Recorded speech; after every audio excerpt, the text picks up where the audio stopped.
Hi, Alexis. So you did Love You Forever, which must have been a popular book because other people did that as well. I do love this book, but what I love most about it is that it's so generational.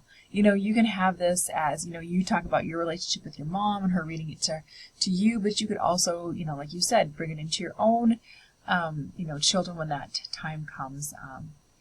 I just love as a mom, I love that last sentence you wrote. I love her so much. This book plays a huge role within the relationship that my mother and I have. I absolutely love that. So it's obvious that she probably spent a lot of time reading to you before you went to bed. It's fantastic. But I do want to focus on the author. So Robert Munsch, I don't know if you are familiar with him or not, but he has a website that is just great.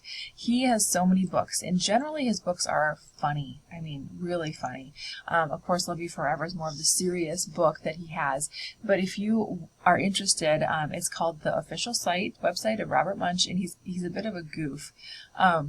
And I kind of love that about him. But there's poems and stories, and there's books, and there's art projects. There's like everything you can think of to do with a lot of his books. And so if you click on a book and you can learn more, it will actually read you the book. So it's him reading you the book. And here's a little excerpt of the book. It doesn't give you all the words of the book, but he does give, you can listen to it, which is kind of great, I think, too. So he's got books that I have used in the classroom a lot, like Get Out of Bed is a good one.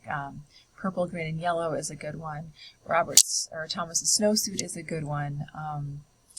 It's just, Alligator Baby is a good one. This is a good one. Stephanie's Ponytail, that is a good one. So generally that if you get an author that you like this Robert Munsch, or like a book that he has written, it's a good idea to kind of like find out more. And this is a fantastic author. So if you would like, this is the website, and it's totally appropriate to use in your classroom. Thanks for doing this. Appreciate it.